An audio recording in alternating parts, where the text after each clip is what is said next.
نیک اعمال کے فضائل پر مشتمل 2000 سے زائد احادیث مبارکہ کا مستند مجموعہ المتجر الرابع فی ثواب العمل الصالح، ترجمہ بنام جنت میں لے جانے والے اعمال، مؤلف حافظ محمد اشرف الدین عبد المومن بن خلف دمیاطی علیہ رحمۃ الہادی، متوفی 705 ہجری۔ اگر آپ اس کتاب کو فری میں ڈاؤن لوڈ کرنا چاہیں تو دعوت اسلامی کی ویب سائٹ سے فری میں ڈاؤن لوڈ کر سکتے ہیں، اور اگر آپ کو اس کتاب میں کوئی بات سمجھ نہ آئے تو آپ کتاب سے دیکھ سکتے ہیں اور علماء اہل سنت سے رابطہ کر سکتے ہیں۔ تو چلیں شروع کرتے ہیں۔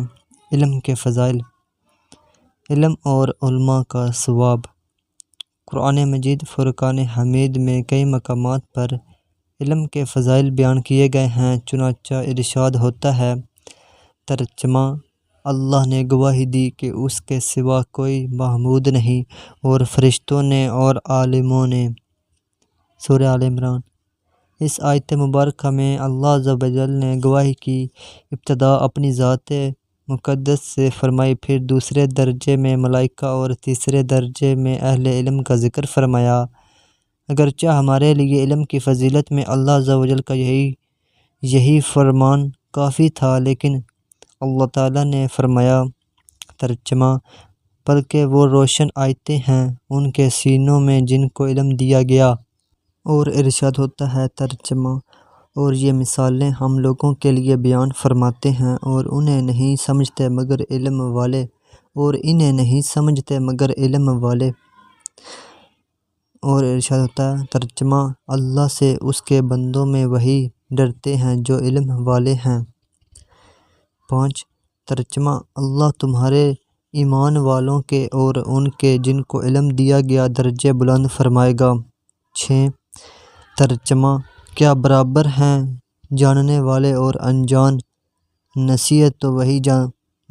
تو وہی مانتے ہیں جو عقل والے ہیں۔ علم کے فضائل پر مشتمل احادیث مبارکہ۔ 1۔ حضرت سیدنا امیر معاویہ رضی اللہ تعالیٰ عنہ سے روایت ہے کہ نور کے پیکر، تمام نبیوں کے سرور، دو جہاں کے تاجور صلی اللہ تعالیٰ علیہ وسلم نے فرمایا، اللہ تعالیٰ جس کے ساتھ بھلائی کا ارادہ فرماتا ہے اسے دین میں سمجھ بوجھ عطا فرماتا ہے، اور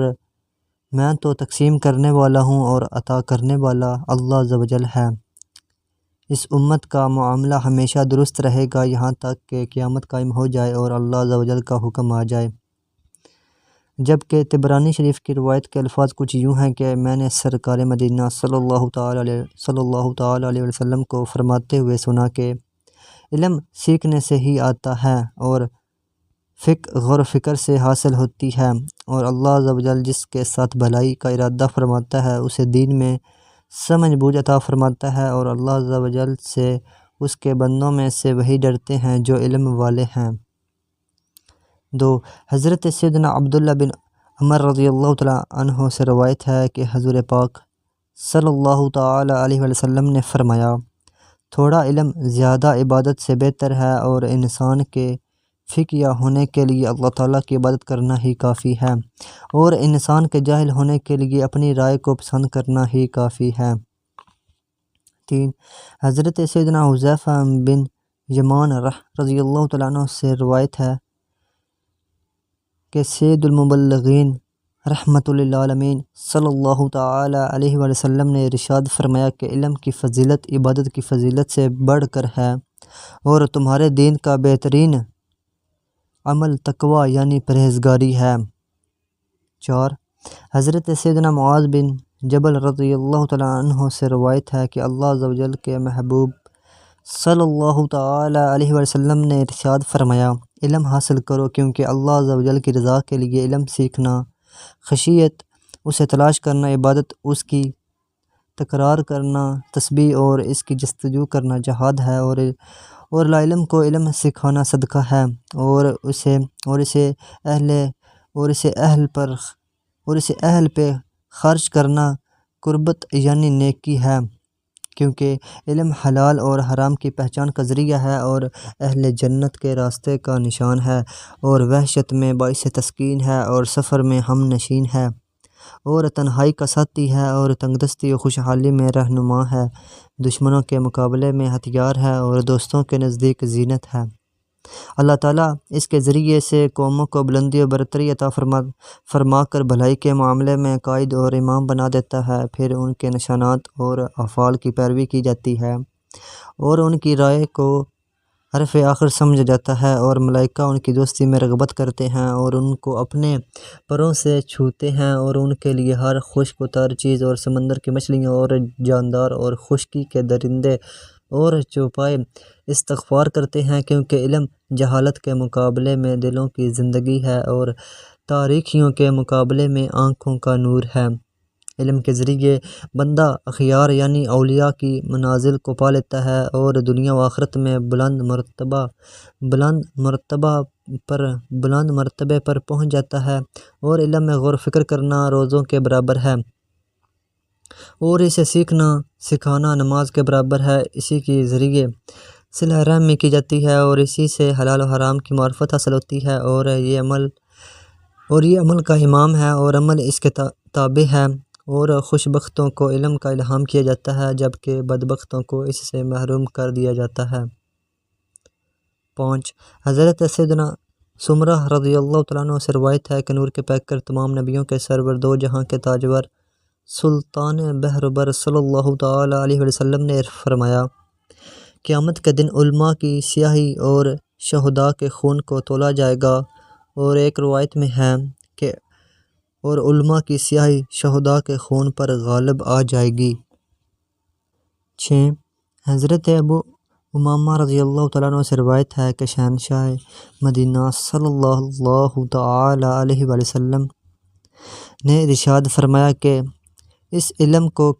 قبض ہونے سے پہلے حاصل کر لو، اور اس کے قبض ہونے سے مراد اس کا اٹھا لیا جانا ہے۔ پھر رسول اکرم صلی اللہ تعالیٰ علیہ وسلم نے شہادت اور بیچ کی انگلیاں ملا کر ارشاد فرمایا کہ عالم اور متعلم خیر میں حصہ دار ہیں، اور ان کے علاوہ دیگر لوگوں میں کوئی بھلائی نہیں۔ 7 حضرت سیدنا ابو موسیٰ رضی اللہ تعالیٰ عنہ سے روایت ہے کہ خاتم المرسلین رحمۃ للعالمین صلی اللہ تعالیٰ علیہ وسلم نے ارشاد فرمایا کہ اللہ عز و جل کے مجھے علم اور ہدایت کے ساتھ مبعوث کرنے کی مثال اس بارش کی طرح ہے جو بنجر زمین کے ایک اچھے ٹکڑے پر برسی، جس نے اسے قبول کیا اور اس پانی سے گھاس اگائی اور بہت سے درخت لگائے، اور وہاں کچھ خشک زمینیں ایسی تھیں جنہوں نے پانی کو روک لیا، اور اللہ تعالیٰ نے اس کے ذریعے لوگوں کو نفع پہنچایا تو انہوں نے اسے پیا اور پلایا اور کاشتکاری کی، اور یہی بارش جب زمین کے دوسرے ٹکڑے تک پہنچی جس کی سطح ہموار تھی، جو نہ تو پانی روکتی تھی اور نہ ہی گھاس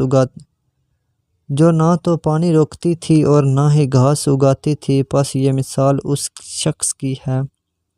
جس نے اللہ عز و جل کا دین سیکھ کر دوسروں کو سکھایا، اور جس چیز کے ساتھ اللہ تعالیٰ نے مجھے مبعوث فرمایا ہے اس نے اسے نفع پہنچایا،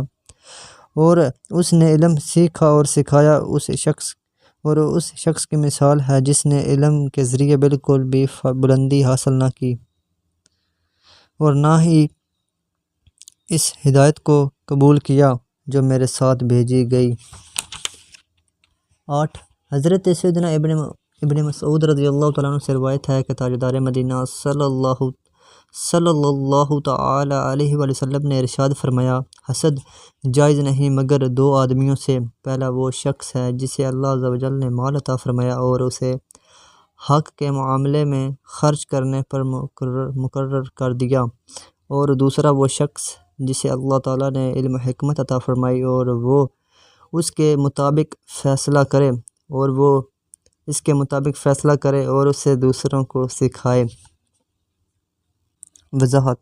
اس حدیث میں حسد سے مراد غبطہ یعنی رشک ہے، اور دوسرے کی نعمت کی اپنے لیے تمنا کرنا غبطہ کہلاتا ہے، جبکہ اس کی نعمت کے زوال کی تمنا نہ کی جائے۔ حدیث 9 حضرت سیدنا ابو درداء رضی اللہ تعالیٰ عنہ فرماتے ہیں کہ میں نے نور کے پیکر تمام نبیوں کے سرور صلی اللہ تعالی علیہ وسلم کو فرماتے ہوئے سنا کہ جو علم کی تلاش میں کسی راستے پر چلتا ہے اللہ تعالیٰ اس کے لیے جنت کا راستہ آسان فرما دیتا ہے، اور بے شک فرشتے طالب علم کے عمل سے خوش ہو کر اس کے لیے اپنے پر بچھا دیتے ہیں، اور بے شک زمین و آسمان میں رہنے والے یہاں تک کہ پانی میں مچھلیاں عالم دین کے لیے استغفار کرتی ہیں، اور عالم کی فضیلت عابد پر ایسی ہے جیسی 14ویں رات کے چاند کے دیگر ستاروں، اور بے شک علماء انبیاء علیہ السلام کے وارث ہیں، بے شک انبیاء علیہ السلام درہم و دینار کا وارث نہیں بناتے بلکہ وہ نفوس قدسی علیہ السلام تو صرف علم کا وارث بناتے ہیں، تو جس نے اسے حاصل کر لیا اس نے بڑا حصہ پا لیا۔ حدیث 10۔ حضرت سیدنا ابن عباس رضی اللہ تعالیٰ عنہ سے روایت ہے کہ سرکار مدینہ صلی اللہ تعالی علیہ وسلم نے فرمایا کہ اس امت کے علماء دو شخص ہیں، ایک وہ جسے اللہ تعالیٰ نے علم عطا فرمایا تو اس نے وہ علم لوگوں کو سکھایا، لیکن اس کے بدلے کسی شے کے حصول کا لالچ نہ کیا اور نہ ہی اس کے بدلے مال حاصل کیا، اور یہ وہی شخص ہے جس کے لیے سمندر میں مچھلیاں اور خشکی میں چلنے والے جانور اور فضا میں پرندے استغفار کرتے ہیں، اور دوسرا وہ جسے اللہ تعالیٰ نے علم عطا فرمایا اور اس نے اسے اللہ کے بندوں سے بخل کرتے ہوئے چھپایا، اور دوسرا وہ جسے اللہ تعالیٰ نے علم عطا فرمایا اور اس نے اسے اللہ کے بندوں سے بخل کرتے ہوئے چھپایا اور لالچ کرتے ہوئے اس کے بدلے مال کمایا، یہ وہی شخص ہے جسے قیامت کے دن آگ کی لگام پہنائی جائے گی، اور ایک منادی ندا کرے گا کہ یہ وہ شخص ہے جسے اللہ تعالیٰ نے علم عطا فرمایا تو اس نے اسے اللہ تعالیٰ کے بندوں سے بخل کرتے ہوئے روک لیا، اور لالچی ہو کر اس کے ذریعے مال کمایا، اس کا حساب ختم ہونے تک اسی طرح ندا ہوتی رہے گی، حدیث نمبر 11۔ حضرت سیدنا ابو ہریرہ رضی اللہ تعالیٰ عنہ فرماتے ہیں کہ میں نے نبی کریم رؤوف الرحیم صلی اللہ تعالی علیہ وسلم کو فرماتے ہوئے سنا کہ اللہ عز و جل کے ذکر، اس کی پسندیدہ چیزوں نیز عالم اور علم سیکھنے والے کے علاوہ دنیا اور جو کچھ اس میں ہے سب ملعون ہے۔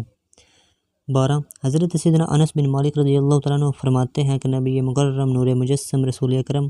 شہنشاہ بنی آدم صلی اللہ تعالی علیہ وسلم نے فرمایا، بے شک زمین پر علماء کی مثال ان ستاروں کی طرح ہے جن سے بحر و بر کی تاریکیوں میں رہنمائی حاصل کی جاتی ہے، تو جب ستارے ماند پڑ جائیں تو قریب ہے کہ ہدایت یافتہ لوگ گمراہ ہو جائیں۔ 13۔ حضرت سیدنا ابو امامہ رضی اللہ تعالیٰ عنہ سے روایت ہے کہ شہنشاہ مدینہ قرار قلب و سینہ صاحب معطر پسینہ باعث نزول سکینہ فیض گنجینہ صلی اللہ تعالی علیہ وسلم کی بارگاہ میں دو آدمیوں کا تذکرہ ہوا جن میں سے ایک عابد تھا اور دوسرا عالم، تو رسول اللہ صلی اللہ تعالی علیہ وسلم نے فرمایا کہ عالم کی فضیلت عابد پر ایسی ہے جیسے میری فضیلت تم میں سے ادنا شخص پر ہے۔ پھر رسول اکرم صلی اللہ تعالی علیہ وسلم نے فرمایا، بے شک اللہ عز و جل اور اس کے فرشتے اور زمین و آسمان والے یہاں تک کہ سوراخوں میں چیونٹیاں اور سمندر میں مچھلیاں لوگوں کو خیر سکھانے والوں کی بھلائی کی خواہ ہیں۔ 14۔ حضرت سیدنا ابو امامہ رضی اللہ تعالیٰ عنہ فرماتے ہیں کہ نور کے پیکر تمام نبیوں کے سرور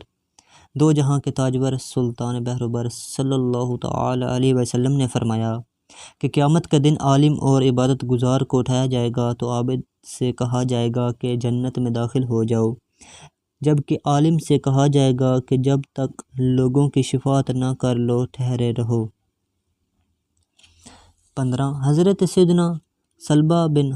حکم رضی اللہ تعالیٰ عنہ سے روایت ہے کہ حضور پاک صاحب لولاق صاحب افلاق صلی اللہ تعالی علیہ وسلم نے فرمایا کہ اللہ تعالیٰ اپنے بندوں کا فیصلہ کرنے کے لیے جب قیامت کے دن کرسی پر قعود فرمائے گا جیسا کہ اس کی شان کے لائق ہے، تو علماء سے فرمائے گا کہ بے شک میں نے اپنا علم اور علم تمہیں اس لیے دیا تھا کہ تمہاری خطاؤں کو معاف فرما دوں اور مجھے کوئی پرواہ نہیں۔ حدیث نمبر 16۔ حضرت سیدنا ابو موسیٰ رضی اللہ تعالیٰ عنہ سے روایت ہے کہ سید المبلغین رحمۃ للعالمین صلی اللہ تعالیٰ علیہ وآلہ وسلم نے فرمایا کہ اللہ تعالیٰ قیامت کے دن بدنوں کو اٹھائے گا تو علماء کو ان سے علیحدہ فرما دے گا، پھر فرمائے گا، اے علماء کے گروہ، میں نے تمہیں عذاب دینے کے لیے اپنا علم عطا نہیں فرمایا، جاؤ میں نے تمہیں معاف فرما دیا۔ وضاحت: اس حدیث پاک اور اس کی مثل دیگر احادیث مبارکہ میں علماء کی جو فضیلت بیان کی گئی ہے، اس سے مراد وہ عالم بعمل ہیں جو اپنے علم کے ذریعے اللہ تعالیٰ کی رضا کا طلبگار ہو، جبکہ بے عمل عالم کو تو قیامت کے دن سب سے زیادہ عذاب ہوگا، اور جو عالم اللہ تعالیٰ کی رضا کے لیے علم حاصل نہ کرے وہ جنت کی خوشبو تک نہ سونگھ سکے گا،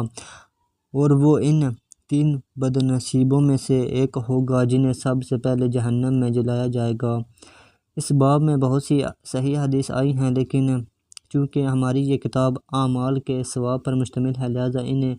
یہاں بیان نہیں کیا گیا۔ حضرت سیدنا فرقد سنجی رحمۃ اللہ تعالیٰ نے حضرت سیدنا حسن بصری رضی اللہ تعالیٰ عنہ سے کسی چیز کے بارے میں سوال کیا تو آپ نے اس کا جواب دے دیا، تو سیدنا فرقد نے کہا کہ فقہا تو اس معاملے میں آپ کی مخالفت کرتے ہیں، تو حضرت سیدنا حسن بصری نے فرمایا، تیری ماں تجھے روئے، کیا تو نے کبھی اپنی آنکھوں سے کسی فقی کو دیکھا ہے؟ فقی یا تو وہ ہوتا ہے جو دنیا میں زہد اختیار کرے، آخرت میں رغبت کرے، دین میں بصیرت رکھے، اپنے رب عز و جل کی عبادت پر ہمیشگی اختیار کرے، مسلمانوں کی عزت و آبرو کے معاملے میں کمال درجہ پرہیزگار ہو، ان کے مال کے معاملے میں پاک دامن ہو، ان کی جماعت کا خیر خواہ ہو، اور توفیق دینے والا تو اللہ عز و جل ہی ہے، جس کے علاوہ کوئی پروردگار نہیں۔ 17۔ حضرت سیدنا عبداللہ بن عمر رضی اللہ تعالیٰ عنہ سے روایت ہے کہ اللہ عز و جل کے محبوب صلی اللہ تعالیٰ علیہ وسلم نے فرمایا، عالم کو عابد پر 70 درجہ فضیلت حاصل ہے، اور ان میں سے ہر 2 درجوں کے درمیان اتنا فاصلہ ہے جتنا تیز رفتار گھوڑے کی 70 سال دوڑ کا سفر ہے۔ 18۔ حضرت سیدنا ابن عباس رضی اللہ تعالیٰ عنہ سے روایت ہے کہ شہنشاہ مدینہ صلی اللہ تعالیٰ علیہ وآلہ وسلم نے ارشاد فرمایا کہ ایک فقیہ عالم شیطان پر 1000 عبادت گزاروں سے زیادہ سخت ہے۔ 19۔ حضرت سیدنا ابو ہریرہ رضی اللہ تعالیٰ عنہ سے روایت ہے کہ نور کے پیکر، تمام نبیوں کے سرور، 2 جہاں کے تاجور، سلطان بحر و بر صلی اللہ تعالیٰ علیہ وسلم نے فرمایا کہ اللہ تعالیٰ کی عبادت کے لیے کوئی ذریعہ دین میں غور و فکر سے افضل نہیں، اور بے شک ایک فقیہ عالم شیطان پر 1000 عبادت گزاروں سے زیادہ سخت ہے، اور ہر چیز کا ایک ستون ہوتا ہے، اور اس دین کا ستون فقہ ہے۔ علم کی فضیلت کے بارے میں اقوال صحابہ و تابعین۔ امیر المومنین حضرت علی بن ابی طالب کرم اللہ تعالیٰ وجہ الکریم ارشاد فرماتے ہیں کہ عالم دین دن بھر روزہ رکھنے والے اور رات بھر قیام کرنے والے مجاہد سے افضل ہے، اور جب عالم مر جاتا ہے تو اسلام میں ایک ایسا رخنہ پڑ جاتا ہے جسے اس عالم کے جانشین کے علاوہ کوئی پر نہیں کر سکتا۔ حضرت سیدنا ابن مسعود رضی اللہ تعالیٰ عنہ فرماتے ہیں، علم کو لازم پکڑو، اس ذات کی قسم جس کے دستہ قدرت میں میری جان ہے، اللہ کی راہ میں قتل کیے جانے والے شہداء جب علماء کرام کی عزت اور مرتبہ دیکھیں گے تو تمنا کریں گے کہ کاش اللہ عز و جل انہیں اس حال میں اٹھاتا کہ وہ عالم ہوتے، اور بے شک کوئی شخص پیدائشی عالم نہیں ہوتا بلکہ علم تو سیکھنے سے آتا ہے۔ حضرت سیدنا ابو الاسود رحمۃ اللہ تعالی فرماتے ہیں کہ کوئی شے علم سے افضل نہیں، بادشاہ لوگوں پر حکمران ہیں اور علماء بادشاہوں پر حکمران ہیں۔ حضرت سیدنا عبداللہ بن مبارک رضی اللہ تعالیٰ عنہ سے پوچھا گیا کہ انسان کون ہے؟ فرمایا علماء۔ پھر پوچھا گیا کہ بادشاہ کون ہے؟ فرمایا آخرت کے لیے دنیا سے روگردانی کرنے والے۔ پھر پوچھا گیا کہ بے وقوف کون ہیں؟ فرمایا اپنے دین کے بدلے دنیا کمانے والے لوگ۔ رضائے الہی عز و جل کے لیے علم سیکھنے اور سکھانے کا ثواب۔ حدیث نمبر 20۔ حضرت سیدنا صفوان بن عسال المرادی رضی اللہ تعالیٰ عنہ فرماتے ہیں کہ میں خاتم المرسلین رحمۃ للعالمین صلی اللہ تعالیٰ علیہ وسلم کی خدمت میں حاضر ہوا تو آپ صلی اللہ تعالیٰ علیہ وسلم مسجد میں اپنا سرخ کمبل اوڑھے ٹیک لگائے تشریف فرما تھے۔ میں نے عرض کیا، یا رسول اللہ، میں علم حاصل کرنے آیا ہوں۔ تو آپ نے فرمایا، طالب علم کو خوش آمدید، بے شک طالب علم کو ملائکہ اپنے پروں سے ڈھانپ لیتے ہیں، پھر ان میں بعض ملائکہ دیگر بعض ملائکہ پر سواری کرتے ہوئے طالب علم کی وجہ سے طالب علم کی محبت میں آسمان دنیا تک پہنچ جاتے ہیں۔ ایک اور روایت میں ہے کہ میں نے سرکار مدینہ صلی اللہ تعالیٰ علیہ وسلم کو فرماتے ہوئے سنا کہ جو شخص علم کی طلب میں گھر سے نکلتا ہے، فرشتے اس کے اس عمل سے خوش ہو کر اس کے لیے اپنے پر بچھا دیتے ہیں۔ حدیث نمبر 21۔ حضرت سیدنا ابو درداء رضی اللہ تعالیٰ عنہ فرماتے ہیں کہ میں نے تاجدار رسالت شہنشاہ نبوت صلی اللہ تعالیٰ علیہ وسلم کو فرماتے ہوئے سنا کہ جو اللہ عز و جل کی رضا کے لیے علم کی جستجو میں نکلتا ہے تو اللہ تعالیٰ اس کے لیے جنت کا ایک دروازہ کھول دیتا ہے اور فرشتے اس کے لیے اپنے پر بچھا دیتے ہیں اور اس کے لیے دعائے رحمت کرتے ہیں، اور آسمانوں کے فرشتے اور سمندر کی مچھلیاں اس کے لیے استغفار کرتی ہیں، اور عالم کو عابد پر اتنی فضیلت حاصل ہے جتنی 14ویں رات کے چاند کو آسمان کے سب سے چھوٹے ستارے پر، اور علماء انبیاء کرام علیہ السلام کے وارث ہیں۔ بے شک انبیاء کرام درہم و دینار کا وارث نہیں بناتے بلکہ وہ نفوس قدسیہ علیہ السلام تو علم کے وارث بناتے ہیں، لہٰذا جس نے علم حاصل کیا اس نے اپنا حصہ لے لیا، اور عالم کی موت ایک ایسی آفت ہے جس کا ازالہ نہیں ہو سکتا، اور ایک ایسا خلا ہے جسے پر نہیں کیا جا سکتا، گویا کہ وہ ایک ستارہ تھا جو ماند پڑ گیا۔ ایک قبیلے کی موت ایک عالم کی موت سے زیادہ آسان ہے۔ حدیث نمبر 22۔ حضرت سیدنا ابو ہریرہ رضی اللہ تعالیٰ عنہ سے روایت ہے کہ نور کے پیکر تمام نبیوں کے سرور دو جہاں کے تاجور صلی اللہ تعالیٰ علیہ وسلم نے فرمایا کہ جو کوئی اللہ عز و جل کے فرائض سے متعلق 1 یا 2 یا 3 یا 4 یا 5 کلمات سیکھے اور اسے اچھی طرح یاد کر لے اور پھر لوگوں کو سکھائے تو وہ جنت میں ضرور داخل ہوگا۔ حضرت سیدنا ابو ہریرہ رضی اللہ تعالیٰ عنہ فرماتے ہیں کہ میں رسول اللہ صلی اللہ تعالیٰ علیہ وسلم سے یہ بات سننے کے بعد کوئی حدیث نہیں بھولا۔ حدیث نمبر 23۔ حضرت سیدنا ابو ہریرہ رضی اللہ تعالیٰ عنہ سے روایت ہے کہ سرکار مدینہ صلی اللہ تعالیٰ علیہ وسلم نے فرمایا کہ سب سے افضل صدقہ یہ ہے کہ مسلمان علم سیکھے پھر اپنے اسلامی بھائی کو سکھائے۔ نمبر 24۔ حضرت سیدنا ابو ذر رضی اللہ تعالیٰ عنہ سے روایت ہے کہ آقائے مصطفیٰ صلی اللہ تعالیٰ علیہ وسلم نے فرمایا، تمہارا کسی کو کتاب اللہ کی ایک آیت سکھانے کے لیے جانا تمہارے لیے 100 رکعتیں ادا کرنے سے بہتر ہے، اور تمہارا کسی کو علم کا ایک باب سکھانے کے لیے جانا خواہ اس پر عمل کیا جائے یا نہ کیا جائے تمہارے لیے 1000 رکعتیں ادا کرنے سے بہتر ہے۔ حدیث نمبر 25۔ حضرت سیدنا ابن عباس رضی اللہ تعالیٰ عنہ سے روایت ہے کہ نبی کریم رؤوف الرحیم صلی اللہ تعالیٰ علیہ وسلم نے فرمایا کہ جب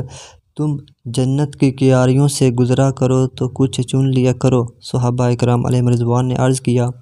یا رسول اللہ صلی اللہ تعالیٰ علیہ وسلم، جنت کی کیاریاں کون سی ہیں؟ فرمایا، علم کی محفلیں۔ حدیث نمبر 26۔ حضرت سیدنا ابو ہریرہ رضی اللہ تعالیٰ عنہ سے روایت ہے کہ شہنشاہ مدینہ صلی اللہ تعالیٰ علیہ وسلم نے فرمایا کہ حکمت مومن کا گمشدہ خزانہ ہے، لہٰذا مومن اسے جہاں پائے وہیں اس کا زیادہ حقدار ہے۔ وضاحت: نبی کریم صلی اللہ تعالیٰ علیہ وسلم کے حکمت کو گمشدہ شے سے تشبیہ دینے سے مراد یہ ہے کہ مومن ہمیشہ علم کو تلاش کرتا رہتا ہے، جیسا کہ اگر کسی شخص کی کوئی چیز گم ہو جائے تو وہ اسے تلاش کرتا رہتا ہے یہاں تک کہ اسے پا لیتا ہے۔ اس بات کا ایک دوسرا معنی یہ ہے کہ جس کی چیز گم ہو جائے وہ اسے تلاش کرتا رہتا ہے، اگر اسے وہ شے کسی بچے کے پاس بھی ملے تو وہ بھی تو بھی اسے لینے میں کوئی اور محسوس نہیں کرتا۔ اسی طرح طالب علم کو بھی چاہیے کہ وہ حصول علم میں کوئی اور محسوس نہ کرے، جبکہ اس کا تیسرا معنی یہ ہے کہ جس کے پاس کوئی گمشدہ چیز موجود ہو اس کے لیے جائز نہیں کہ اسے اس کے مالک سے چھپائے، کیونکہ وہی اس کا حقدار ہے۔ لہٰذا عالم کو چاہیے کہ وہ اپنا علم طالب علم پر خرچ کرے اور اس میں کنجوسی نہ کرے۔ حدیث نمبر 27، حضرت قبیصہ بن مخارق رضی اللہ تعالیٰ عنہ فرماتے ہیں کہ میں نے نبی کریم رؤوف الرحیم صلی اللہ تعالیٰ علیہ وسلم کی بارگاہ میں حاضر ہوا تو آپ نے مجھ سے فرمایا، اے قبیصہ کیسے آئے؟ میں نے عرض کیا، میری عمر زیادہ ہو گئی اور ہڈیاں نرم پڑ گئی ہیں، میں آپ کی خدمت میں اس لیے حاضر ہوا ہوں کہ آپ مجھے کوئی ایسی چیز سکھائیں جو میرے لیے مفید ہو۔ تو آپ نے فرمایا، اے قبیصہ، علم کی جستجو میں تم جس پتھر یا درخت کے قریب سے بھی گزرے اس نے تمہارے لیے استغفار کی۔ 28، حضرت سیدنا ابو امامہ رضی اللہ تعالیٰ عنہ سے روایت ہے کہ حضور پاک صلی اللہ تعالیٰ علیہ وسلم نے فرمایا کہ جو صبح کو مسجد کی طرف بھلائی سیکھنے یا سکھانے کے ارادے سے چلے گا اسے کامل حج کرنے والے کا ثواب ملے گا۔ 29، حضرت سیدنا انس رضی اللہ تعالیٰ عنہ سے روایت ہے کہ سید المبلغین رحمۃ للعالمین صلی اللہ تعالیٰ علیہ وسلم نے فرمایا کہ جو علم کی تلاش میں نکلتا ہے وہ واپس لوٹنے تک اللہ تعالیٰ کی راہ میں ہوتا ہے۔ حضرت سیدنا ابو ہریرہ رضی اللہ تعالیٰ عنہ سے مروی حدیث کے الفاظ یوں ہیں کہ آپ فرماتے ہیں، میں نے اللہ عز و جل کے محبوب صلی اللہ تعالیٰ علیہ وسلم کو فرماتے ہوئے سنا، جو میری اس مسجد میں صرف بھلائی کی بات سیکھنے یا سکھانے کے لیے آیا تو وہ اللہ کی راہ میں جہاد کرنے والے کی طرح ہے، اور جو کسی اور نیت سے آیا تو وہ غیر کے مال پر نظر رکھنے والے کی طرح ہے۔ 30، امیر المومنین حضرت علی بن ابی طالب کرم اللہ تعالیٰ وجہ الکریم سے روایت ہے کہ نور کے پیکر تمام نبیوں کے سرور صلی اللہ تعالیٰ علیہ وسلم نے فرمایا کہ جو بندہ علم کی جستجو میں جوتے، موزے یا کپڑے پہنتا ہے تو اپنے گھر کی چوکھٹ سے نکلتے ہی اس کے گناہ معاف کر دیے جاتے ہیں۔ 31، حضرت سیدنا واصلہ رضی اللہ تعالیٰ عنہ سے روایت ہے کہ شہنشاہ مدینہ صلی اللہ تعالیٰ علیہ وسلم نے ارشاد فرمایا، جس نے علم کی جستجو کی اور اسے پا لیا تو اللہ تعالیٰ اس کے لیے اجر کے 2 حصے لکھے گا، اور جس نے علم کی جستجو کی مگر اسے پا نہ سکا تو اللہ تعالیٰ اس کے لیے اجر کا 1 حصہ لکھے گا۔ 32، حضرت سیدنا ابن عباس رضی اللہ تعالیٰ عنہ سے روایت ہے، صلی اللہ تعالیٰ علیہ وسلم نے ارشاد فرمایا کہ جسے علم کی طلب میں موت آ جائے وہ اللہ عز و جل سے اس حال میں ملے گا کہ اس کے اور انبیاء کرام علیہ السلام کے درمیان درجہ نبوت کا فرق ہوگا، یعنی مرتبہ نبوت اور اس کے متعلق کمالات کے علاوہ ہر مرتبہ و کمال راہ علم میں فوت ہونے والے کو عطا ہوگا۔ 33، حضرت سیدنا ابو درداء اور ابو ہریرہ رضی اللہ تعالیٰ عنہ فرماتے ہیں، علم کا ایک باب جسے آدمی سیکھتا ہے اللہ عز و جل کے نزدیک 1000 رکعت نفل پڑھنے سے زیادہ پسندیدہ ہے، اور جب کسی طالب علم کو علم حاصل کرتے ہوئے موت آ جائے تو وہ شہید ہے۔ اقوال صحابہ و تابعین، حضرت سیدنا ابن عباس فرماتے ہیں کہ رات کے کچھ حصے میں علم کی تکرار کرنا مجھے ساری رات شب بیداری کرنے سے زیادہ پسند ہے۔ حضرت سیدنا ابو درداء رضی اللہ تعالیٰ عنہ فرماتے ہیں کہ علم کا ایک مسئلہ سیکھنا میرے نزدیک پوری رات قیام کرنے سے زیادہ پسندیدہ ہے۔ مزید فرماتے ہیں کہ جو یہ کہے کہ علم کی جستجو میں رہنا جہاد نہیں، اس کی رائے اور عقل ناقص ہے۔ امام شافعی رحمۃ اللہ تعالیٰ فرماتے ہیں کہ علم حاصل کرنا نوافل پڑھنے سے افضل ہے۔ بحث اور جھگڑا ترک کرنے کا ثواب۔ حدیث نمبر 34، حضرت سیدنا ابو امامہ رضی اللہ تعالیٰ عنہ سے روایت ہے کہ تاجدار رسالت صلی اللہ تعالیٰ علیہ وسلم نے فرمایا کہ جو غلطی پر ہوتے ہوئے جھگڑنا چھوڑ دے اس کے لیے جنت کے کنارے پر ایک گھر بنایا جائے گا، اور جو حق پر ہوتے ہوئے جھگڑنا چھوڑ دے گا اس کے لیے جنت کے وسط میں ایک گھر بنایا جائے گا، اور جس کا اخلاق اچھا ہوگا اس کے لیے جنت کے اعلیٰ مقام میں ایک گھر بنایا جائے گا۔ 35 حضرت سیدنا ابو درداء، ابو امامہ اور واصلہ رضی اللہ تعالیٰ عنہما کی روایت کا خلاصہ ہے کہ نور کے پیکر تمام نبیوں کے سرور صلی اللہ تعالیٰ علیہ وسلم نے ارشاد فرمایا، جھگڑنا چھوڑ دو، میں حق پر ہوتے ہوئے جھگڑا چھوڑنے والے کو جنت کے کنارے وسط اور اعلیٰ درجے میں 3 گھروں کی ضمانت دیتا ہوں۔ جھگڑنا چھوڑ دو، بے شک میرے رب عز و جل نے مجھے بتوں کی پوجا سے منع کرنے کے بعد سب سے پہلے جھگڑا کرنے سے منع فرمایا ہے۔ تعلیم، تصنیف اور روایت بیان کرنے کا ثواب۔ پچھلے صفحات میں درج شدہ احادیث بھی اس باب کے عنوان پر دلالت کرتی ہیں۔ مزید احادیث درج ذیل ہیں۔ 36 حضرت سیدنا ابو ہریرہ رضی اللہ تعالیٰ عنہ سے روایت ہے کہ سرکار مدینہ صلی اللہ تعالیٰ علیہ وسلم نے فرمایا، مومن کے انتقال کے بعد اس کے عمل اور نیکیوں میں سے جو چیز اسے ملتی ہے وہ یہ ہیں: 1 اس کا وہ علم جسے اس نے سکھایا اور پھیلایا، 2 نیک بیٹا جسے چھوڑ کر مرا، 3 قرآن پاک جسے ورثے میں چھوڑا، 4 وہ مسجد جسے اس نے بنایا، 5 مسافروں کے لیے کوئی گھر بنایا ہو، 6 کسی نہر کو جاری کیا ہو، 7 وہ صدقہ جاریہ جس نے اسے حالت صحت اور زندگی میں اپنے مال سے دیا ہو۔ 37 حضرت سیدنا ابو ہریرہ رضی اللہ تعالیٰ عنہ سے روایت ہے کہ صلی اللہ تعالیٰ علیہ وسلم نے فرمایا، جب آدمی انتقال کرتا ہے تو اس کا عمل منقطع ہو جاتا ہے، مگر 3 عمل جاری رہتے ہیں: 1 صدقہ جاریہ، 2 یا جس علم سے نفع حاصل کیا جاتا ہو، 3 یا نیک بچہ جو اس کے لیے دعا کرتا ہو۔ 38 حضرت سیدنا ابو قتادہ رضی اللہ تعالیٰ عنہ سے روایت ہے کہ نبی مکرم نور مجسم صلی اللہ تعالیٰ علیہ وسلم نے فرمایا کہ انسان کا بہترین ترکہ 3 چیزیں ہیں: 1 نیک بچہ جو اس کے لیے دعا کرے، 2 صدقہ جاریہ جس کا ثواب اس تک پہنچے، 3 وہ علم جس پر اس کے بعد عمل کیا جائے۔ 39 حضرت سیدنا معاذ بن انس رضی اللہ تعالیٰ عنہ سے روایت ہے کہ شہنشاہ مدینہ قرار قلب سینہ،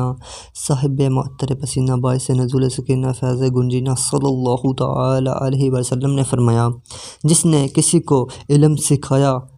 اسے اس علم پر عمل کرنے والے کا ثواب بھی ملے گا اور اس عمل کرنے والے کے ثواب میں بھی کمی نہ ہوگی۔ حدیث نمبر 40 حضرت سیدنا سمرہ بن جندب رضی اللہ تعالیٰ عنہ سے روایت ہے کہ نور کے پیکر تمام نبیوں کے سرور صلی اللہ تعالیٰ علیہ وسلم نے فرمایا، لوگوں نے ایسا کوئی صدقہ نہیں کیا جو علم کی اشاعت کی مثل ہو۔ 41 حضرت سیدنا انس رضی اللہ تعالیٰ عنہ سے روایت ہے کہ حضور پاک صاحب لولاق صلی اللہ تعالیٰ علیہ وسلم نے فرمایا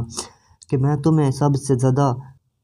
جود و کرم والے کے بارے میں خبر نہ دوں؟ اللہ عز و جل سب سے زیادہ جود و کرم والا ہے اور میں اولاد آدم علیہ السلام میں سب سے زیادہ سخی ہوں، اور میرے بعد ان میں سے زیادہ سخی وہ شخص ہے جو علم حاصل کرے پھر اپنے علم کو پھیلائے، اسے قیامت کے دن ایک امت کے طور پر اٹھایا جائے گا، اور ان کے بعد سب سے بڑا سخی وہ شخص ہے جو اللہ عز و جل کی رضا کے حصول کے لیے اپنے آپ کو وقف کر دے یہاں تک کہ اسے قتل کر دیا جائے۔ 42 حضرت سیدنا سہل بن سعد رضی اللہ تعالیٰ عنہ فرماتے ہیں کہ نبی کریم رؤوف الرحیم صلی اللہ تعالیٰ علیہ وسلم نے فرمایا کہ اللہ عز و جل کی قسم، تمہاری رہنمائی سے ایک شخص کو ہدایت مل جائے تو یہ تمہارے لیے سرخ اونٹوں سے بہتر ہے۔ 43 حضرت سیدنا ابو ہریرہ رضی اللہ تعالیٰ عنہ سے روایت ہے کہ اللہ عز و جل کے محبوب دانائے غیوب صلی اللہ تعالیٰ علیہ وسلم نے فرمایا کہ جو ہدایت کی طرف بلائے تو اسے ہدایت کی پیروی کرنے والوں کے اجر کے برابر ثواب ملے گا اور ان کے ثواب میں سے کچھ بھی کم نہ ہوگا، اور جو گمراہی کی طرف بلائے اور اسی پر گمراہی کی پیروی کرنے والوں کے گناہوں کی مثل گناہ لازم ہوگا اور ان پیروی کرنے والوں کے گناہ سے کچھ بھی کم نہ ہوگا۔ 44 حضرت سیدنا ابن مسعود رضی اللہ تعالیٰ عنہ فرماتے ہیں کہ میں نے نور کے پیکر تمام نبیوں کے سرور صلی اللہ تعالیٰ علیہ وسلم کو فرماتے ہوئے سنا کہ اللہ عز و جل اس شخص کو تر و تازہ رکھے جس نے ہم سے کچھ سنا پھر اسے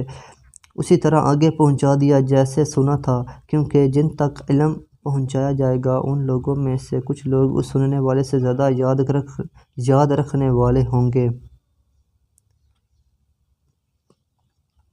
45 حضرت سیدنا زید بن ثابت رضی اللہ تعالیٰ عنہ فرماتے ہیں کہ میں نے شہنشاہ مدینہ صلی اللہ تعالیٰ علیہ وسلم کو فرماتے ہوئے سنا کہ اللہ عز و جل اس شخص کو تر و تازہ رکھے جس نے ہم سے کوئی بات سنی پھر دوسرے تک پہنچا دی، کیونکہ کچھ علم کے حامل زیادہ سمجھدار لوگوں تک علم پہنچاتے ہیں اور علم کے حامل کچھ افراد فقیہ نہیں ہوتے۔ 3 عمل ایسے ہیں کہ مومن کا دل ان میں خیانت نہیں کرتا: 1 خالص اللہ عز و جل کے لیے عمل کرنا، 2 حکمرانوں کی خیرخواہی، اور 3 ان کی جماعت کو لازم پکڑنا کیونکہ ان حکمرانوں کو دین کی دعوت دینا ان کے ماتحت لوگوں کی اصلاح کا ذریعہ بن سکتا ہے، اور جس کا مقصد دنیا کمانا ہوگا اللہ تعالیٰ اس کے کام کو متفرق یعنی جدا جدا کر دے گا اور اس کے فکر کو اس کے سامنے کر دے گا، اور اسے دنیا سے وہی ملے گا جو اس کے لیے لکھا گیا ہوگا، اور جس کا مطلوب آخرت ہوگی اللہ تعالیٰ اسے اس کا مطلوب عطا فرما دے گا اور اس کے دل کو غنا سے بھر دے گا اور دنیا ذلیل ہو کر اس کے پاس آئے گی۔ حضرت سیدنا ابو ردین رضی اللہ عنہ سے روایت ہے کہ نبی کریم رؤوف الرحیم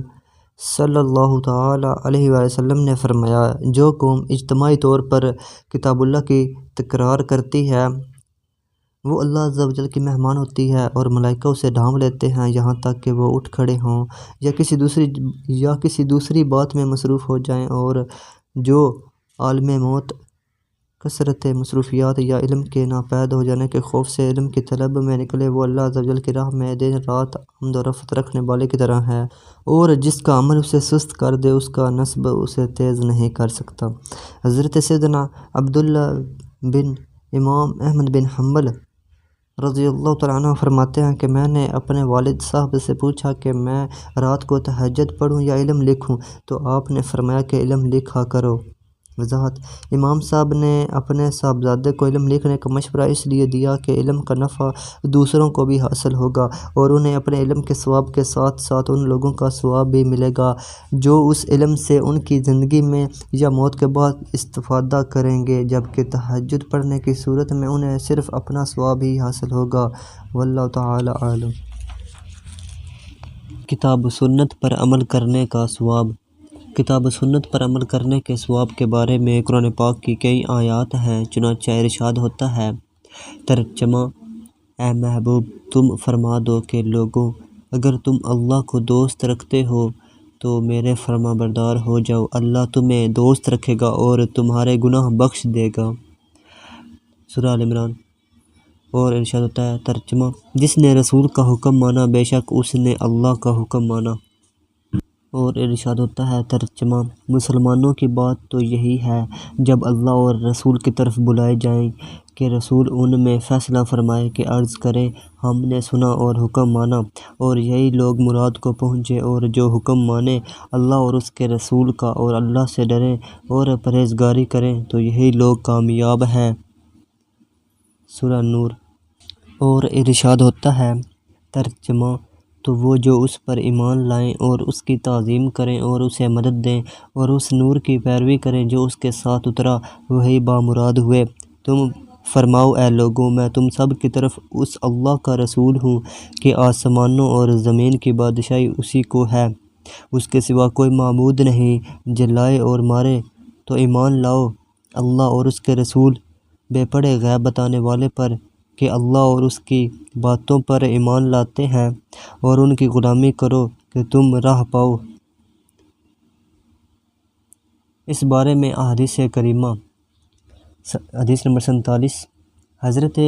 سیدنا ابو سعید خدری رضی اللہ تعالیٰ عنہ سے روایت ہے کہ تاجدار رسالت شہنشاہ نبوت صلی اللہ تعالیٰ علیہ وسلم نے فرمایا کہ جس نے حلال کھایا اور سنت کے مطابق عمل کیا اور لوگ اس کے شر سے محفوظ رہے تو وہ جنت میں داخل ہوگا۔ صحابہ کرام علیہم رضوان نے عرض کیا، یا رسول اللہ صلی اللہ تعالیٰ علیہ وسلم، ایسے لوگ تو آپ کی امت میں بہت ہیں۔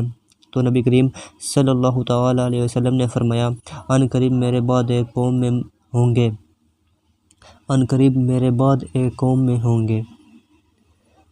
48 حضرت سیدنا ابو شریح خزائی رضی اللہ تعالیٰ عنہ فرماتے ہیں کہ نور کے پیکر تمام نبیوں کے سرور صلی اللہ تعالیٰ علیہ وسلم ہمارے پاس تشریف لائے تو فرمایا کہ کیا تم گواہی نہیں دیتے کہ اللہ کے علاوہ کوئی عبادت کے لائق نہیں، اور یہ کہ میں اللہ عز و جل کا رسول ہوں؟ ہم نے عرض کیا کیوں نہیں؟ تو فرمایا کہ بے شک اس قرآن کا ایک کنارہ اللہ عز و جل کے دستہ قدرت میں ہے، اور ایک کنارہ تمہارے ہاتھوں میں ہے، لہٰذا اسے مضبوطی سے تھام لو کہ اس کے بعد تم ہرگز گمراہ نہ ہوگے اور نہ ہی ہلاک ہوگے۔ 39 حضرت سیدنا ارباز بن ساریہ رضی اللہ تعالیٰ عنہ فرماتے ہیں کہ آقا مظلوم، سرور معصوم، حسن اخلاق کے پیکر، نبیوں کے تاجور، محبوب رب اکبر صلی اللہ تعالی علیہ وسلم نے ہمیں چند نصیحتیں فرمائیں جن سے ہمارے دل تڑپ اٹھے اور آنکھیں بہہ پڑیں۔ تو ہم نے عرض کیا کہ یا رسول اللہ صلی اللہ تعالی علیہ وسلم، یہ رخصت ہونے والے کی نصیحت لگتی ہے، لہٰذا آپ ہمیں کچھ وصیت فرمائیں۔ سرکار صلی اللہ تعالی علیہ وسلم نے فرمایا، میں تمہیں اللہ عز و جل سے ڈرنے کی اور امیر کی بات سن کر اس کی اطاعت کرنے کی وصیت کرتا ہوں۔ اگرچہ کسی غلام کو تمہارا امیر بنا دیا جائے اور تم میں سے جو زندہ رہے گا وہ عنقریب بہت سے اختلاف دیکھے گا، تو اس وقت میری سنت اور ہدایت یافتہ خلفائے راشدین کی سنت کو لازم پکڑنا اور اسے دانتوں سے پکڑ لینا اور نوپید امور سے بچتے رہنا، کیونکہ ہر بدعت یعنی خلاف شرع کام گمراہی ہے۔ وضاحت: دانتوں سے پکڑنے سے مراد یہ ہے کہ سنت کو اس طرح لازم پکڑنا اور اس میں ایسی رغبت رکھنا جیسے دانتوں سے کسی شے کو پکڑنے والا اس کو مضبوطی سے پکڑتا ہے تاکہ وہ ضائع نہ ہو جائے، اسی طرح تم اپنے آقا صلی اللہ تعالی علیہ وسلم اور ان کے خلفائے راشدین کی سنت کو مضبوطی سے تھام لینا۔ 50 حضرت سیدنا ابو ہریرہ رضی اللہ تعالیٰ عنہ سے روایت ہے کہ نبی کریم رؤوف الرحیم صلی اللہ تعالی علیہ وسلم نے فرمایا، جس نے میری امت کے فساد کے وقت میری سنت کو مضبوطی سے تھامے رکھا، اس کے لیے ایک شہید کا ثواب ہے۔ 51 حضرت سیدنا ابن عمر رضی اللہ تعالیٰ عنہ سے روایت ہے کہ شہنشاہ مدینہ صلی اللہ تعالی علیہ وسلم نے فرمایا، ہر عمل کا ایک جوش اور ہر جوش کی ایک انتہا ہے، تو جس کی انتہا میری سنت پر ہوگی وہ ہدایت یافتہ ہوگا، اور جس کی انتہا میری سنت کے خلاف ہوگی وہ ہلاکت میں مبتلا ہوگا۔ 52 حضرت سیدنا عمر بن عوف رضی اللہ تعالیٰ عنہ سے روایت ہے کہ نور کے پیکر تمام نبیوں کے سرور صلی اللہ تعالی علیہ وسلم نے ایک دن حضرت سیدنا بلال بن حارث سے فرمایا،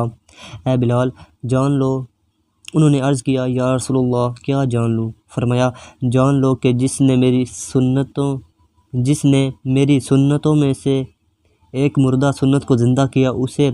اس سنت پر عمل کرنے والوں کے برابر ثواب ملے گا، اور ان عمل کرنے والوں کے ثواب میں بھی کوئی کمی نہ ہوگی، اور جس نے ایسی بدعت ایجاد کی جس سے اللہ اور اس کے رسول راضی نہیں، تو اسے اس پر عمل کرنے والوں کے برابر گناہ ملے گا، اور ان عمل کرنے والوں کے گناہ میں بھی کچھ کمی نہ ہوگی۔ طہارت کا بیان۔ اللہ تعالیٰ نے ارشاد فرمایا، ترجمہ: بے شک اللہ پسند کرتا ہے بہت توبہ کرنے والوں کو اور پسند رکھتا ہے ستھروں کو۔ سورہ بقرہ۔ سورہ مائدہ میں ارشاد فرمایا، ترجمہ: اے ایمان والوں، جب نماز کو کھڑے ہونا چاہو تو اپنا منہ دھو اور کونیوں تک ہاتھ اور سروں کا مسح کرو اور گٹھوں تک پاؤں دھو، اور اگر تمہیں نہانے کی حاجت ہو تو خوب ستھرے ہو لو، اور اگر تم بیمار ہو یا سفر میں ہو یا تم میں سے کوئی قضائے حاجت سے آیا یا تم نے عورتوں سے صحبت کی اور ان صورتوں میں پانی نہ پایا تو پاک مٹی سے تیمم کرو، تو اپنے منہ اور ہاتھوں کا اس سے مسح کرو۔ اللہ نہیں چاہتا کہ تم پر کچھ تنگی رکھے، ہاں یہ چاہتا ہے کہ تمہیں خوب ستھرا کر دے اور اپنی نعمت تم پر پوری کر دے کہ کہیں تم احسان مانو۔ اس بارے میں حدیث کریمہ، حدیث نمبر 53 حضرت سیدنا ابو ہریرہ رضی اللہ تعالیٰ عنہ سے روایت ہے کہ حضور پاک صاحب لولاک صاحب افلاک صلی اللہ تعالیٰ علیہ وسلم نے فرمایا، جب کوئی مومن وضو کرتے ہوئے چہرہ دھوتا ہے تو اس کے چہرے پر پانی پڑنے یا پانی کا آخری قطرہ پڑنے سے اس کے چہرے سے ہر وہ گناہ جھڑ جاتا ہے جس کی طرف اس نے اپنی آنکھوں سے دیکھا ہو۔ پھر جب وہ اپنے ہاتھ دھوتا ہے تو اس کے ہاتھوں پر پانی پڑنے یا پانی کا آخری قطرہ پڑنے سے ہر وہ گناہ جھڑ جاتا ہے جسے اس کے ہاتھوں نے کیا ہو۔ پھر جب وہ اپنے پاؤں دھوتا ہے تو پانی پڑنے یا پانی کا آخری قطرہ پڑنے سے اس کے قدموں کا ہر وہ گناہ جھڑ جاتا ہے جس کی طرف اس کے قدم چل کر گئے، یہاں تک کہ وہ گناہوں سے پاک ہو جاتا ہے۔ حدیث نمبر 54، حضرت سیدنا عبداللہ سنابی رضی اللہ تعالیٰ عنہ سے روایت ہے کہ سید المبلغین رحمۃ للعالمین صلی اللہ تعالیٰ علیہ وسلم نے فرمایا، جب بندہ وضو کرتے ہوئے کلی کرتا ہے تو اس کے منہ سے گناہ نکل جاتے ہیں، جب ناک میں پانی ڈالتا ہے تو ناک کے گناہ نکل جاتے ہیں، پھر جب چہرہ دھوتا ہے تو اس کے چہرے سے گناہ جھڑ جاتے ہیں، یہاں تک کہ اس کی آنکھوں کی پلکوں کے نیچے کے گناہ بھی جھڑ جاتے ہیں، اور جب وہ دونوں ہاتھ دھوتا ہے تو اس کے دونوں ہاتھوں سے گناہ جھڑ جاتے ہیں، حتیٰ کہ اس کے ہاتھ کے ناخنوں کے نیچے سے بھی گناہ جھڑ جاتے ہیں۔ پھر جب وہ اپنے سر کا مسح کرتا ہے تو اس کے سر کے گناہ جھڑ جاتے ہیں، یہاں تک کہ اس کے کانوں کے گناہ بھی جھڑ جاتے ہیں۔ پھر جب اپنے پاؤں دھوتا ہے تو اس کے پاؤں سے گناہ جھڑ جاتے ہیں، حتیٰ کہ پاؤں کے ناخنوں کے گناہ بھی جھڑ جاتے ہیں۔ پھر اس کا مسجد کی طرف چلنا اور نماز پڑھنا مزید یعنی اس کے علاوہ عبادت ہے۔ 55، مسلم شریف کی روایت میں یہ الفاظ زائد ہیں کہ پھر اگر وہ کھڑا ہوا اور نماز پڑھے، اس کے بعد اللہ عز و جل کی حمد و ثنا کرے اور اللہ کی شان کے لائق بزرگی بیان کرے اور اپنے دل کو اللہ کی یاد کے لیے فارغ کرے تو اپنے گناہوں سے ایسا پاک و صاف ہو کر لوٹے گا جیسے آج ہی اپنی ماں کے پیٹ سے پیدا ہوا ہو۔ حدیث نمبر 56، حضرت سیدنا ابو امامہ رضی اللہ تعالیٰ عنہ سے روایت ہے کہ اللہ عز و جل کے محبوب دانائے غیوب صلی اللہ تعالیٰ علیہ وسلم نے فرمایا، جو شخص نماز کا ارادہ کرتے ہوئے وضو کرنے کے لیے آتا ہے، پھر اپنے دونوں ہاتھ دھوتا ہے تو پہلا قطرہ پڑتے ہی اس کی ہتھیلیوں کے گناہ جھڑ جاتے ہیں۔ جب وہ کولی کرتا ہے اور ناک میں پانی چڑھاتا ہے اور ناک صاف کرتا ہے تو پہلا قطرہ ٹپکتے ہی اس کی زبان اور ہونٹوں کے تمام گناہ جھڑ جاتے ہیں۔ پھر جب وہ اپنا منہ دھوتا ہے تو اس کی آنکھ اور کان کے تمام گناہ پہلے قطرہ پڑتے ہی جھڑ جاتے ہیں، اور جب وہ کونیوں سمیت ہاتھ اور ٹخنوں سمیت پاؤں دھوتا ہے تو ہر گناہ سے سلامتی یعنی پاکی حاصل کر لیتا ہے اور اس حال میں نکلتا ہے جیسے اس دن تھا جس دن اس کی ماں نے اسے جنا تھا۔ پھر جب وہ نماز کے لیے کھڑا ہوتا ہے تو اللہ عز و جل اس کا درجہ بلند فرما دیتا ہے، اور اگر بیٹھ جائے تو سلامتی کے ساتھ بیٹھتا ہے۔ اور ایک روایت میں ہے کہ میں نے رحمت عالم صلی اللہ تعالیٰ علیہ وسلم کو فرماتے ہوئے سنا کہ جس نے کامل طریقے سے وضو کیا اور اپنے دونوں ہاتھ اور چہرہ دھویا اور اپنے سر کا مسح کیا اور کانوں کا مسح کیا، پھر فرض نماز کے لیے کھڑا ہوا تو اس کے قدم اس دن میں جس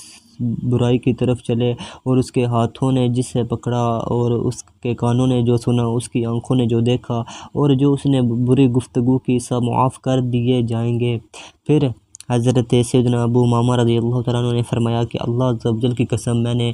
رسول اللہ صلی اللہ تعالیٰ علیہ وسلم سے اتنی باتیں سنی ہیں جنہیں میں شمار نہیں کر سکتا۔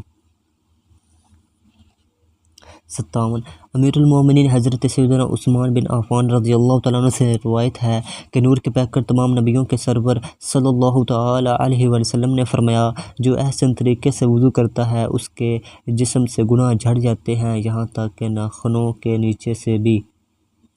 ایک روایت میں ہے کہ حضرت سیدنا عثمان نے وضو کیا، پھر فرمایا کہ میں نے شہنشاہ مدینہ صلی اللہ تعالیٰ علیہ وسلم کو اسی طرح وضو کرتے ہوئے دیکھا جیسے میں نے وضو کیا ہے۔ پھر آپ صلی اللہ تعالیٰ علیہ وسلم نے فرمایا، جو اس طرح وضو کرتا ہے اس کے گناہ معاف کر دیے جاتے ہیں اور اس کا نماز پڑھنا اور مسجد کی طرف چلنا نفل شمار ہوتا ہے۔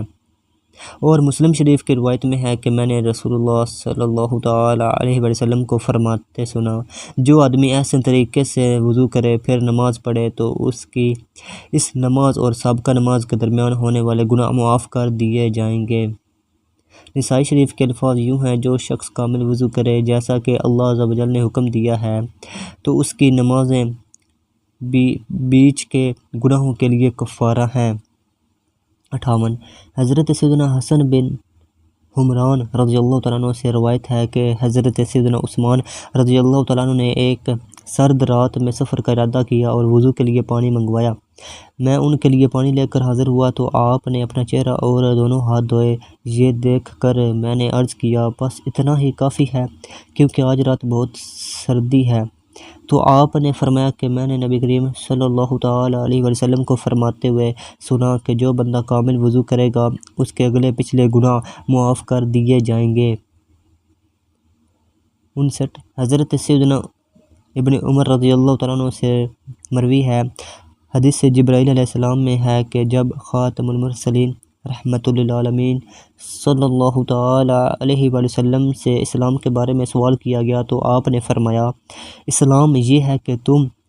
اس بات کی گواہی دو کہ اللہ کے علاوہ کوئی معبود نہیں اور میں اللہ عز و جل کا رسول ہوں، اور نماز پڑھو اور زکوٰۃ ادا کرو اور حج عمرہ کرو اور جنابت سے غسل کرو اور کامل وضو کرو اور رمضان کا روزہ رکھو۔ تو حضرت سیدنا جبرائیل علیہ السلام نے عرض کیا، جب میں یہ اعمال بجا لاؤں تو کیا میں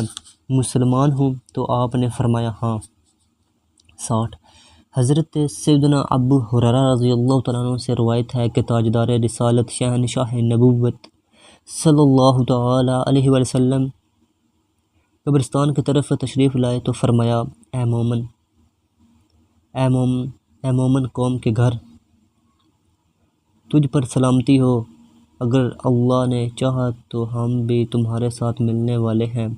میں پسند کرتا ہوں کہ ہم اپنے بھائیوں کو دیکھ لیتے۔ تو صحابہ کرام علیہم رضوان نے عرض کیا، یا رسول اللہ، کیا ہم آپ کے بھائی نہیں ہیں؟ فرمایا، تم میرے صحابہ ہو اور ہمارے بھائی وہ لوگ ہیں جو ابھی تک پیدا نہیں ہوئے۔ صحابہ کرام علیہم رضوان نے عرض کیا، جو ابھی تک پیدا نہیں ہوئے آپ انہیں کیسے پہچانیں گے؟ تو رسول اللہ صلی اللہ تعالی علیہ وسلم نے فرمایا، تمہارا کیا خیال ہے کہ اگر کسی شخص کے پاس ایک سیاہ گھوڑا ہو اور اس کے سیاہ کندھوں کے درمیان ایک چمکدار نشان ہو تو کیا وہ اپنے گھوڑے کو نہ پہچان سکے گا؟ عرض کیا، کیوں نہیں یا رسول اللہ صلی اللہ تعالی علیہ وسلم؟ تو فرمایا، جب یہ میرے حوض پر آئیں گے تو ان لوگوں کے اعضاء وضو کے باعث چمکتے ہوں گے اور میں حوض کوثر پر ان کی پیشوائی کے لیے موجود ہوں گا۔ حدیث نمبر 61 حضرت سیدنا ابو ہریرہ رضی اللہ تعالیٰ عنہ سے روایت ہے کہ میں نے نور کے پیکر تمام نبیوں کے سرور دو جہاں کے تاجور صلی اللہ تعالی علیہ وسلم کو فرماتے ہوئے سنا، جب میری امت کو قیامت کے دن پکارا جائے گا تو وضو کے باعث ان کی پیشانیاں اور قدم چمکتے ہوں گے، لہذا تم میں سے جو اپنی چمک میں اضافہ کرنے کی استطاعت رکھے اسے چاہیے کہ اس میں اضافہ کرے۔ 62 حضرت سیدنا ابو ہریرہ رضی اللہ تعالیٰ عنہ سے روایت ہے کہ میں نے نبی کریم رؤوف الرحیم صلی اللہ تعالی علیہ وسلم کو فرماتے ہوئے سنا کہ جنت میں مومن کا زیور وہاں تک ہوگا جہاں تک وضو کا پانی پہنچتا ہے۔ ابن خزیمہ کی روایت میں ہے کہ میں نے رسول اللہ صلی اللہ تعالی علیہ وسلم کو فرماتے ہوئے سنا، جنت میں اعضائے وضو تک زیور ہوں گے۔ مشقت کے وقت کامل وضو کرنے کی فضیلت۔ حدیث نمبر 63 حضرت سیدنا ابو ہریرہ رضی اللہ تعالیٰ عنہ سے روایت ہے کہ نبی مکرم نور مجسم رسول اکرم شہنشاہ بنی آدم صلی اللہ تعالی علیہ وسلم نے فرمایا، کیا میں تمہاری ایسے عمل کی طرف رہنمائی نہ کروں جس کے سبب اللہ عز و جل گناہ مٹاتا ہے اور درجات کو بلند فرماتا ہے؟ صحابہ کرام علیہم رضوان نے عرض کیا، یا رسول اللہ صلی اللہ تعالی علیہ وسلم، کیوں نہیں، ضرور کیجیے۔ ارشاد فرمایا، دشواری کے وقت کامل وضو کرنا اور مسجد کی طرف کثرت سے چلنا اور ایک نماز کے بعد دوسری نماز کا انتظار کرنا، پس یہی گناہوں سے حفاظت کے لیے قلعہ ہے۔ 64 حضرت سیدنا جابر بن عبداللہ رضی اللہ تعالیٰ عنہ سے روایت ہے کہ شہنشاہ مدینہ قرار قلب و سینہ باعث صاحب معطر پسینہ باعث نزول سکینہ فیض گنجینہ صلی اللہ تعالیٰ علیہ وسلم نے ارشاد فرمایا، کیا میں تمہاری ایسے عمل کی طرف رہنمائی نہ کروں جس کے سبب اللہ عز و جل خطاؤں کو مٹاتا ہے اور گناہوں کو معاف فرما دیتا ہے؟ صحابہ کرام علیہم رضوان نے عرض کیا، کیوں نہیں یا رسول اللہ صلی اللہ تعالیٰ علیہ وسلم؟ تو ارشاد فرمایا، دشواری کے وقت کامل وضو کرنا اور مسجد کی طرف کثرت سے آنا اور ایک نماز کے بعد دوسری نماز کا انتظار کرنا۔ 65 امیر المومنین حضرت سیدنا علی رضی اللہ تعالیٰ عنہ سے روایت ہے کہ نور کے پیکر تمام نبیوں کے سرور دو جہاں کے تاجور سلطان بہرحال صلی اللہ تعالیٰ علیہ وسلم نے فرمایا، مشقت کے وقت کامل وضو کرنا اور مسجد کی طرف کثرت سے آمد و رفت اور ایک نماز کے بعد دوسری نماز کا انتظار کرنا گناہوں کو اچھی طرح دھو دیتا ہے۔ 66 امیر المومنین حضرت سیدنا علی رضی اللہ تعالیٰ عنہ سے روایت ہے کہ حضور پاک صاحب الاولاق صاحب افلاق صلی اللہ تعالیٰ علیہ وسلم نے فرمایا، جس نے سخت سردی میں کامل وضو کیا اس کے لیے ثواب کے 2 حصے ہیں۔ مسواک شریف کا ثواب، حدیث نمبر 67 امیر المومنین حضرت سیدنا عائشہ صدیقہ رضی اللہ تعالیٰ عنہ سے روایت ہے کہ سید المبلغین رحمۃ للعالمین صلی اللہ تعالیٰ علیہ وسلم نے فرمایا، مسواک میں منہ کی پاکیزگی اور رب عز و جل کی رضا ہے۔ طبرانی شریف کی روایت میں یہ بھی ہے کہ اور آنکھوں کی جلا یعنی زندگی ہے۔ 68 حضرت ابو امامہ رضی اللہ تعالیٰ عنہ سے روایت ہے کہ اللہ عز و جل کے محبوب دانائے غیوب صلی اللہ تعالیٰ علیہ وسلم نے فرمایا، مسواک کیا کرو کیونکہ مسواک میں منہ کی پاکیزگی اور رب عز و جل کی رضا ہے۔ جب بھی جبرائیل علیہ السلام میرے پاس آئیں تو انہوں نے مجھے مسواک کرنے کی وصیت کی، یہاں تک کہ مجھے اندیشہ ہوا کہ کہیں یہ مجھ پر اور میری امت پر فرض نہ ہو جائے، اور اگر مجھے اپنی امت کے مشقت میں پڑنے کا خوف نہ ہوتا تو میں ان پر مسواک کرنا فرض کر دیتا، اور بے شک میں اس قدر مسواک کرتا ہوں کہ مجھے خوف ہے کہ کہیں اپنے اگلے دانت زائل نہ کر لوں۔ 69 حضرت سیدنا ابن عباس رضی اللہ تعالیٰ عنہ سے روایت ہے کہ نور کے پیکر تمام نبیوں کے سرور دو جہاں کے تاجور سلطان بہر صلی اللہ تعالیٰ علیہ وسلم نے فرمایا، بلا شبہ مجھے مسواک کا اس قدر حکم دیا گیا کہ مجھے اندیشہ ہوا کہ کہیں مسواک کے بارے میں میری طرف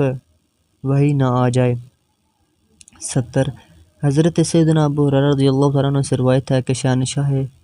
مدینہ صلی اللہ تعالیٰ علیہ وسلم نے فرمایا، اگر مجھے اپنی امت کے مشقت میں پڑھنے کا خوف نہ ہوتا تو میں انہیں ہر نماز سے پہلے مسواک کرنے کا حکم دیتا، جبکہ ایک روایت میں ہے کہ میں انہیں ہر نماز کے وقت وضو کے ساتھ مسواک کرنے کا حکم دیتا۔ 71 حضرت سیدنا علی رضی اللہ تعالیٰ عنہ نے مسواک کرنے کا حکم دیا اور فرمایا کہ خاتم المرسلین رحمۃ للعالمین صلی اللہ تعالیٰ علیہ وسلم نے فرمایا، بندہ جب مسواک کرتا ہے پھر نماز کے لیے کھڑا ہوتا ہے تو اس کے پیچھے ایک فرشتہ بھی کھڑا ہو جاتا ہے اور اس کی قرأت کو غور سے سنتا ہے، اور جب وہ کوئی آیت یا کلمہ پڑھتا ہے تو فرشتہ اس سے قریب ہو جاتا ہے یہاں تک کہ اس کے منہ پر اپنا منہ رکھ دیتا ہے، تو اس کے منہ سے جتنا قرآن نکلتا ہے فرشتے کے منہ میں داخل ہو جاتا ہے، اسی لیے تم قرآن کے لیے اپنے منہ کو پاک رکھا کرو۔ 72 حضرت سیدنا جابر رضی اللہ تعالیٰ عنہ سے روایت ہے کہ تاجدار رسالت شہنشاہ نبوت صلی اللہ تعالیٰ علیہ وسلم نے فرمایا، مسواک کے ساتھ 2 رکعت پڑھنا بغیر مسواک کے 70 رکعتیں پڑھنے سے افضل ہے۔ 73 حضرت سیدنا ابن عباس رضی اللہ تعالیٰ عنہ سے روایت ہے کہ نور کے پیکر تمام نبیوں کے سرور دو جہاں کے تاجور صلی اللہ تعالیٰ علیہ وسلم نے فرمایا کہ مجھے مسواک کے ساتھ 2 رکعتیں پڑھنا بغیر مسواک کے 70 رکعتیں پڑھنے سے زیادہ پسند ہے۔ 74 امیر المومنین حضرت سیدنا عائشہ صدیقہ رضی اللہ تعالیٰ عنہ سے روایت ہے کہ سرکار مدینہ صلی اللہ تعالیٰ علیہ وسلم نے فرمایا، مسواک کے ساتھ نماز پڑھنا بغیر مسواک کے نماز پڑھنے سے 70 گنا افضل ہے۔